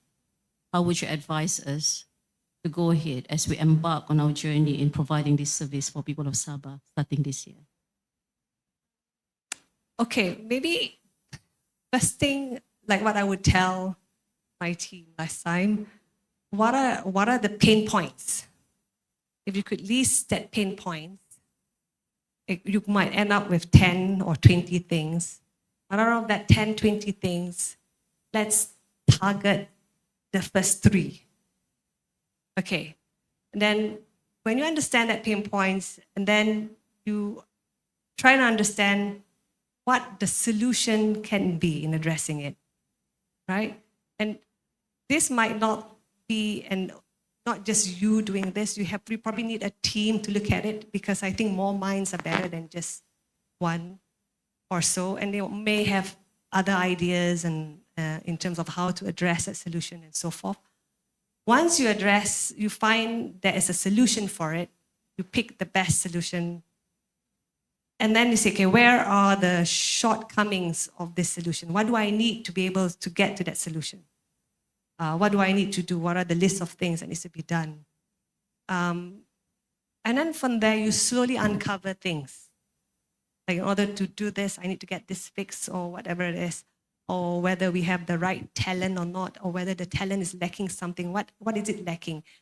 How can we address that shortfall of that person, or whatever that's lacking, right? If no one has a certain skill set, okay, how do we acquire that skills? Where do we look for, and so forth? So you can't be too generic. You've got to list down the key things, and then you got to work with the team. You have to identify the team that you want to work with or so, and say, okay, how can we address 1, 2, 3? If addressing 3 things is too much, let's address the first important thing first, and then we'll go from there. And inshallah, I think you will find a way. There's a comprehensive course of corporatization, as well as budaya corporate among staff would have uplifted this wanting to change, because a person to change, they needed that kind of a stimulus. And the stimulus will be more and more and more and be massive as we start opening and operating. But I don't want them to get into shock. And I think that belief, that feeling of wanting to change for the better is important. So I thought the solution perhaps is getting all the staff to go through a very good course, of a corporate course, of understanding what the patients need, patient satisfaction, client satisfaction. That is what we wanted. And we want to instill that in the staff through the courses. Would that work in any way, you think? Yeah. And by doing courses, I don't know whether you've got to know whether that courses fit. Sometimes doing team building works better. Sometimes having a mentor can help or so. But again, I think the most important thing is people need to understand what's the problem. If they don't know what's the problem, they have to understand why this is a problem. So I find 3 KPIs, for example, patient satisfaction, delay in waiting or the waiting time to see the doctor. And of course, maybe a third one that relating to the hospital income and things like that. And we put it as an objective of a measurement of all this stuff to go towards.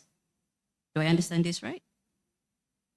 Yeah, but if they have a KPI and they don't know what it's all about, they won't meet that KPI. So it's making sure that they understand why do they exist in the first place. Yeah. I hope that helps. We could have a separate discussion later. Nice, definitely. We'd like to bring you into the hospital and have a word and see what you can give to us in the hospital. Thank you very much for your time. Oh, thank you.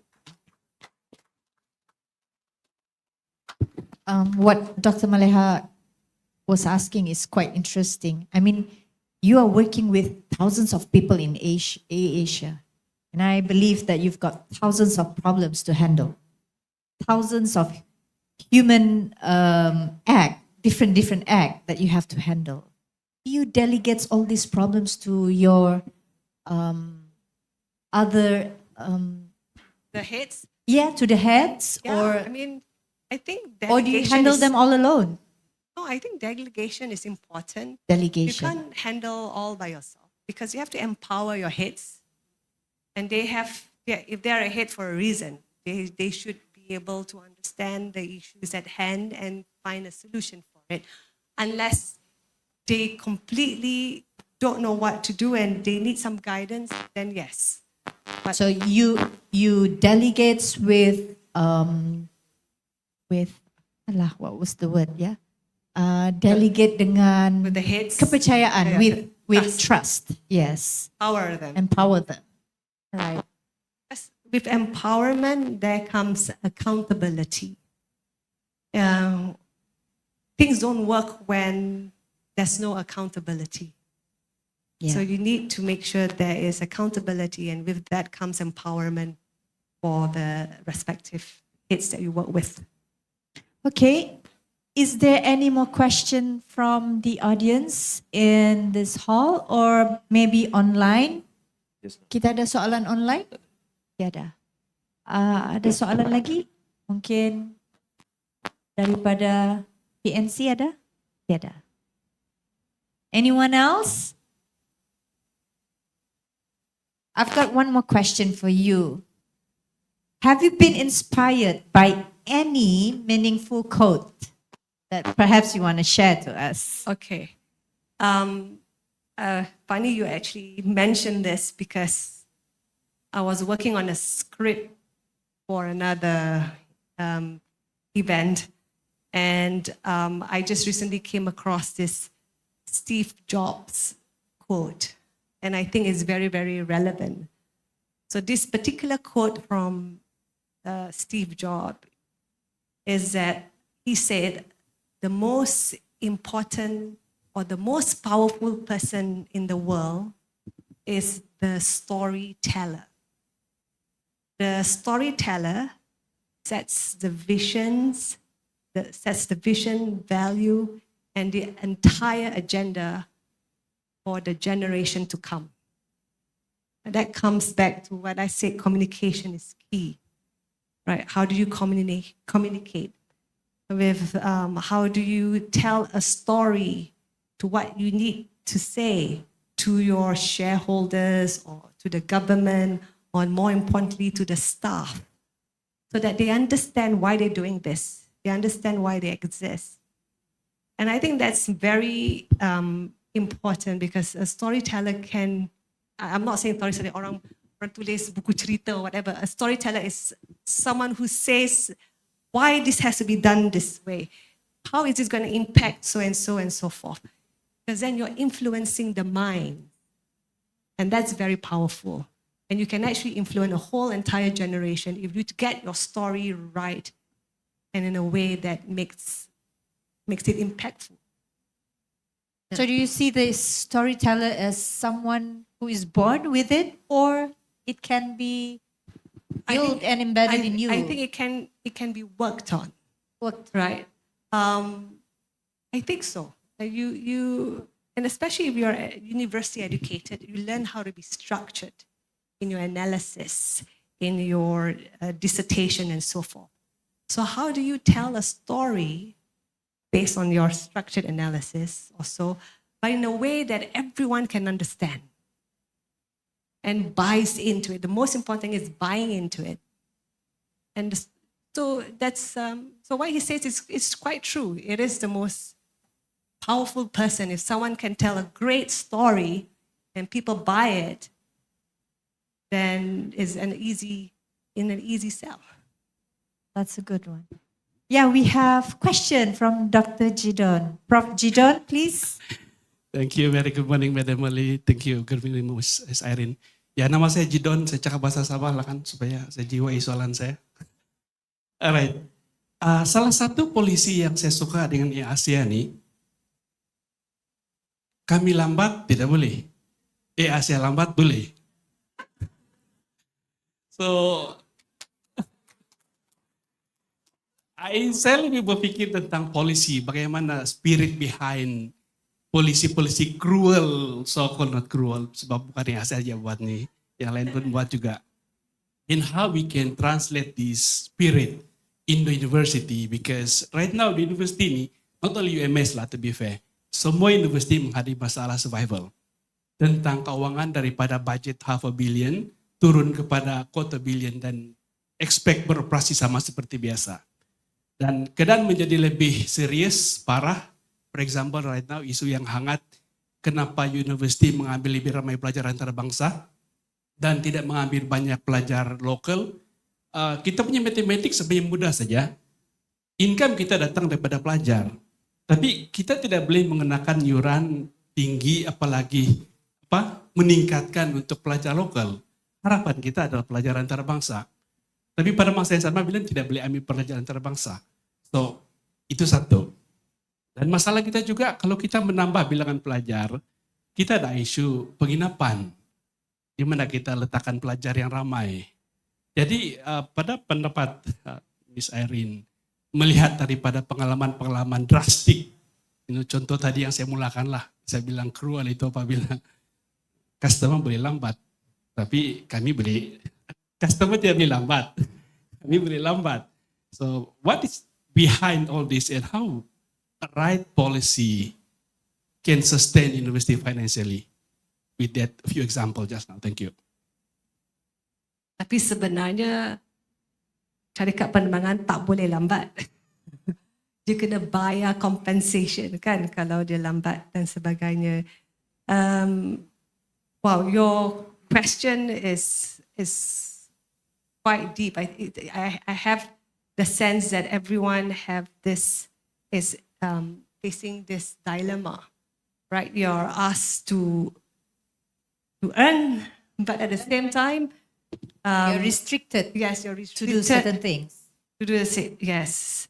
But at the same time, you have to educate the B40s and everyone else, make sure that Sabahans are well educated and so forth. But then, do they have a job after that? Yes, is another question and so forth. This is a bigger macroeconomic problem that I don't know whether the government knows about this. They do.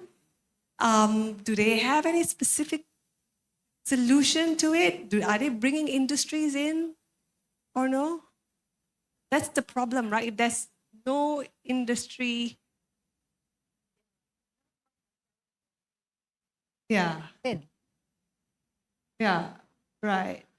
So, I mean, I remember from my AirAsia days, the Ministry of Tourism Sabah was super active. It was led by Datuk Sri Masidi Manjun and Datuk Irene. They were so aggressive. The Ministry of Tourism was the best among all the Malaysian tourism ministries that I actually worked with.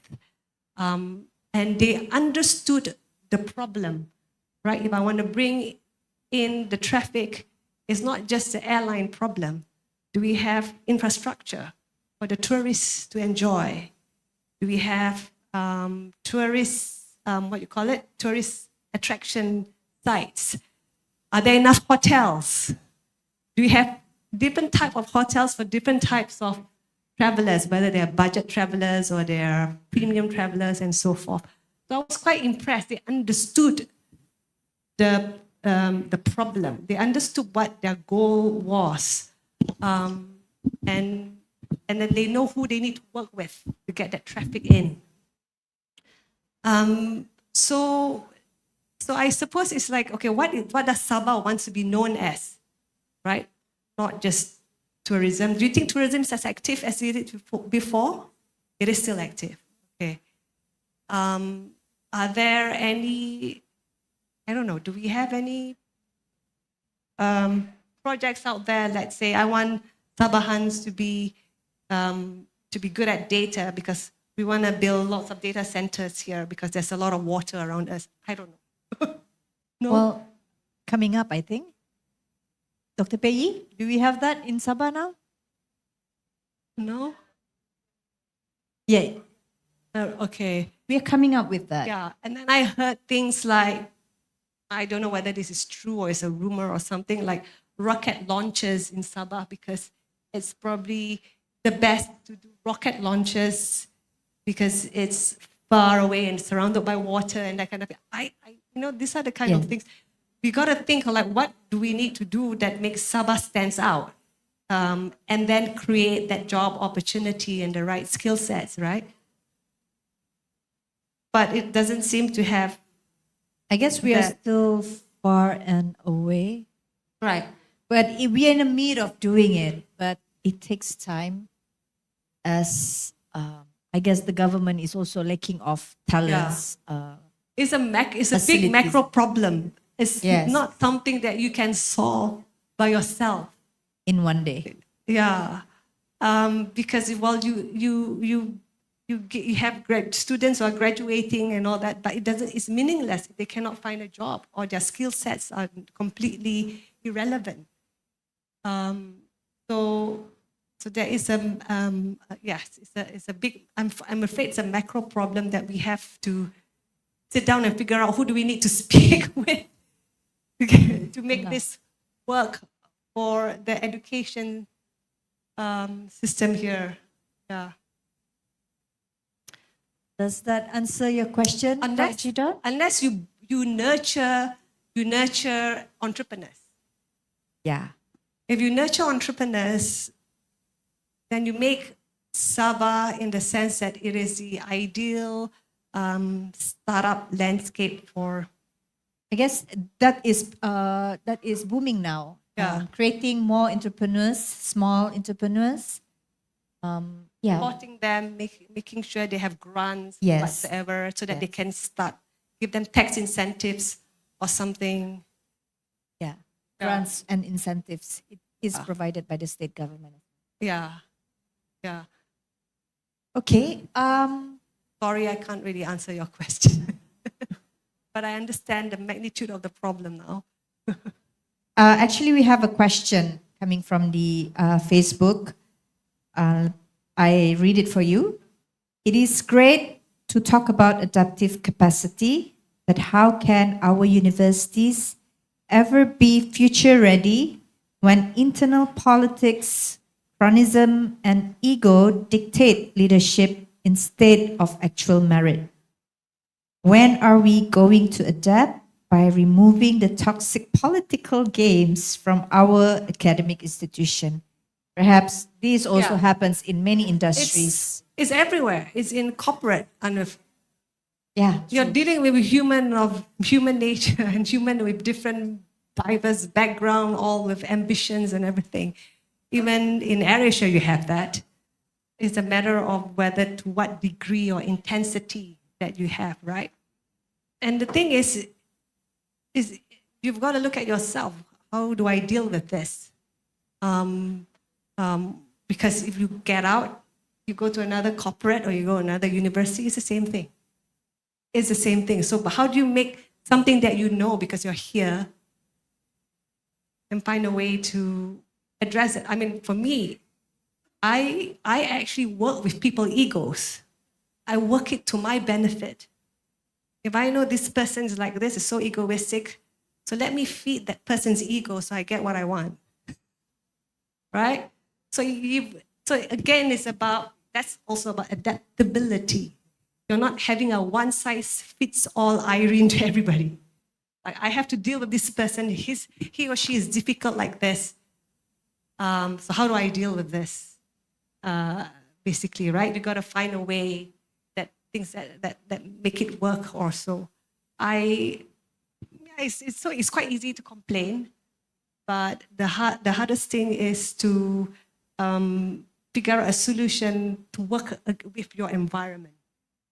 Yeah, and that takes what do you call it, an EQ, sensitive towards the environment, to know what to say, what to do, to get to where you need it to be. I'm not so sure if I'm answering it, but it's everywhere around the world. Yeah, whether you're in corporate or university or you're in public service or a politician, probably even worse when you're a politician. Have to face it and deal with it. Yes. And you learn from it. You learn. I mean, there's no textbook to tell you what to do. You just learn through your experience. All right, thank you. Any more questions? Yes, Mr. Idrus. Good morning, Miss Irene, Puan Moli. I was coming here just to listen to you. I'm not intending to ask question. But then I got an SMS requesting me to read this pertanyaan for you I think the next best person from Asia. So I would read this. If you can answer, answer. If you are restricted not to answer, then don't Okay, answer. but disclaimer, I'm no longer in AirAsia. No, yes. That's why you're the next best person from Asia that I think could give some insight of this question. Okay. Bos sebagai wakil. She wrote. Okay. Miss Irene cakap kena faham siapa pelanggan kita kan untuk adaptif. Kenapa harga tiket ke Tawau mahal? Okay. Saya bergegar, because this is not my question, bergegar saya tangan. Kenapa tiket ke Tawau mahal padahal orang-orang tempatan area sana pedalaman ramai, bukan orang senang? Macam mana diorang set harga dengan memahami pelanggan dari sana tu? Mahal bah tiket di sana tu lebih mahal dari pergi KL. Apalagi time raya sampai RM 2,000. So basically this is question from the rakyat. I think most basically from the Tawau people. Okay. And mungkin juga disandakan, but then mungkin Tawau tu is quite besar. So I hope that you can give insight to them, because basically if you give the right information to these UMS people, who knows, they might can give insight to orang-orang di Tawau sana. Thank you very much. Yeah, tiket tu mahal sekarang atau sebelum ni memang mahal? Memang mahal. Memang mahal. Okay, maknanya the passengers yang datang tu is actually catered to as a passengers towards Tawau and Sandakan, as opposed to the people in Sandakan and Tawau going out. Buat market survey tak? Sometimes they do market survey, but most of the time they go by, if I remember very well, they go by what they see the traffic and how they can feed the traffic into Sandakan and Tawau. I suspect that traffic was created to facilitate tourism. Is it because this is where you can go to Sampurna? Yeah. So the Yes. price has increased due to that. No, yeah, I don't know why the price is expensive. It depends. How do you define expensive? 2,000 return. Oh, okay. Because boleh je naik bas. Boleh je naik bas kan? Malaysia Airlines ada fly. Ada. Lagi mahal. Yeah. Okay. I mean for one I think basically because the Asia everyone can fly bah. That's all. Tapi it's against the tagline. And It's against the mungkin tagline. kalau macam Puan Molly cakap tu naik bas, dia 8 ke 10 jam kah? Yeah. Saya fikir. So naik Asia, I mean dia dengan macam Prof Jidon cakap tadi tu, is quite selesa, quite senang. It's just that within the an hour. harga is really something, Ridiculous. very disturbing. Kalau in the business sense kan mungkin tak cukup scale. Tak cukup scale means because usually in business if you can scale up your unit cost is less. Maybe dia tak ada scale lah because it's not like a capital city macam Kota Kinabalu or Kuching or Kuala Lumpur or even Penang. Kan it's a small population base. Yeah. But this is the only way for the Sabahan to commute, to go back to their hometown, and it's from one district to another. Yeah, it's not from one state to another state. So it's just within Sabah area. So from KL to Tawau or from Tawau to Sandakan? Macam mana tiket tu? Kita ada flight daripada KL to Tawau juga, direct flight kan? Okay, yang ni dia beli 2 days before flying or dia beli 3 months before flying? Can I have Tawau people di sini? Tolong ah. I'm basically from KK. I can give you a tip. You buy Okay, when? 6 months before. Aduh. You get it. Or 3 months. No, Because that's how they price. If you beli awal-awal, as fast, as early as possible, you get very cheap. But you come closer, it'll be more expensive. Dia Miss Irene kan dalam konteks 6 bulan tu memang perancangannya begitu. Tapi kadang-kadang di Sabah ni kita heran. In fact kalau macam baru-baru ni cuti Wesak dengan apa yang berlanggar tu? Gawai ke apa semua? Itu pun kita punya SKN bagi surat bahawa government tidak cuti itu pun I think dalam minggu hari raya. You know, something that can be planned but can only be implemented the later during hari raya. So if you're saying that 6 bulan macam tu nanti diorang ingat oh ini tidak cuti, ini cuti. Tapi mungkin macam ni lah. I think it's good thing that you brought to the Asia since you have a very, you know, right hand VIP passes. Tell them that the Sabahan people, especially the Tawau, want to have at least competitive price. Macam tu. I will let them know. Thank you very much, Ms. Irene. Thank you so much for the question. So, okay, one last one. If there's any other question or maybe it's wrapped up for today. Ada lagi? All right. If we do not have any more questions, perhaps we can wrap up for today. And I think today's discussion reminds us that the change in higher education is constant and unavoidable. And to remain relevant, universities must build adaptive capacity through strong leadership, agile thinking, and a culture that embraces innovation and continuous learning. Future-ready university leaders are those who can balance tradition with transformation and lead their institutions with clarity, resilience, and purpose in an uncertain world. So thank you very much, Ms. Irene Omar, for today's session. I think we had a very good 2-hour session, and the audience are also embracing it and enjoying it. And saya minta maaf sekiranya saya terkasar bahasa, kiranya ada isu-isu sensitif yang tidak sepatutnya di-highlight di sini, tetapi it's you can't control.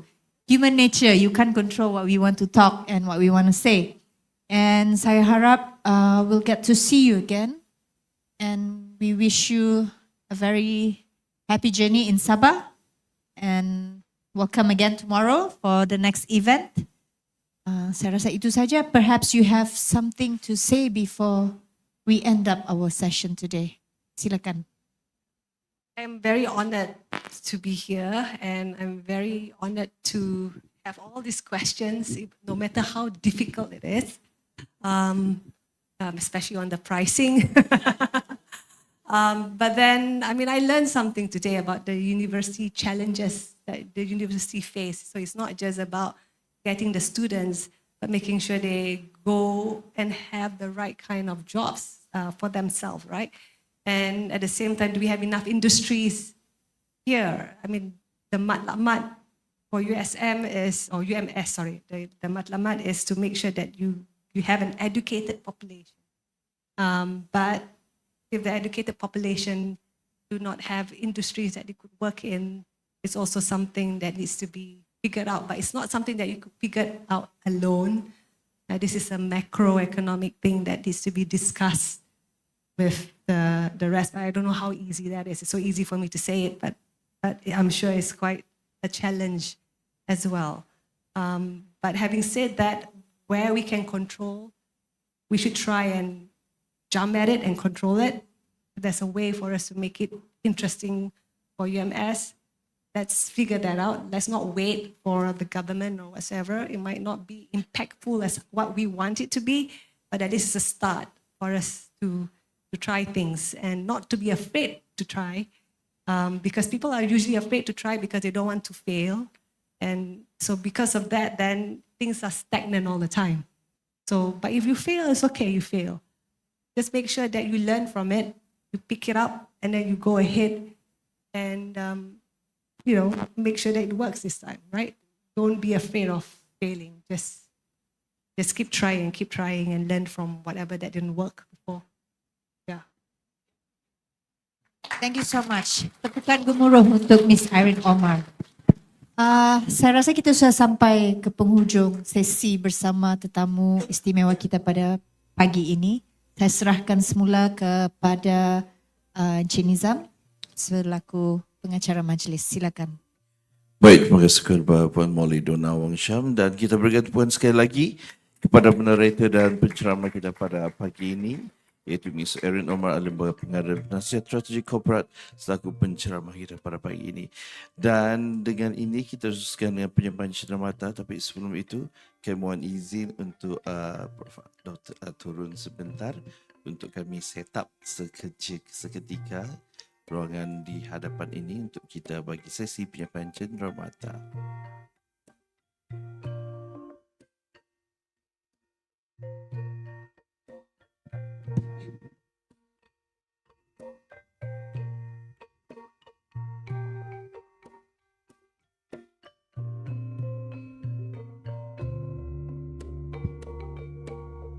Baik, apakah kita berikan tepukan kepada urustia pada hari ini yang banyak membantu untuk menjalankan program kita pada pagi ini. Baik, kita teruskan dengan penyampaian cenderamata kepada moderator dan penceramah pada hari ini. Tapi sebelum itu saya ingin menjemput Yang Berusaha Cik kami Sabiti Husin untuk menjemput dan mengiringi Yang Berbahagia Datuk Dr. Sita Syapawi serta tetamu terhormat lain untuk ke pentas bagi penyampaian cenderamata. Dipersilakan.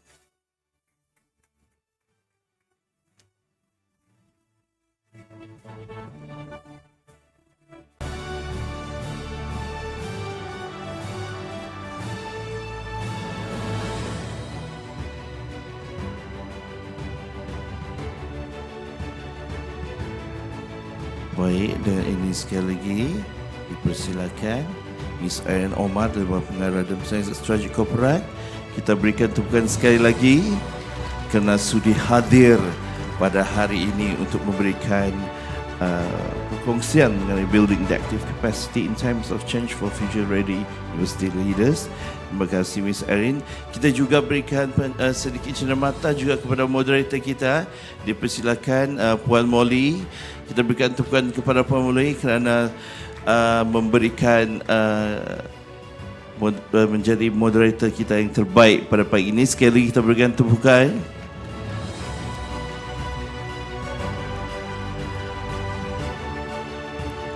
Baik, untuk itu terima kasih ucapkan kepada Puan Molly dan terima kasih ucapkan kepada Tuan Muhammad. Sila kembali kepada masing-masing dan kita akhiri program kita pada pagi ini dengan sesi bergambar. Untuk itu kami mohon kerjasama Profesor Dr. Tuan-tuan dan puan-puan untuk bersama-sama kita maju ke hadapan untuk kita bergambar kenang-kenangan pada pagi ini. Dipersilakan.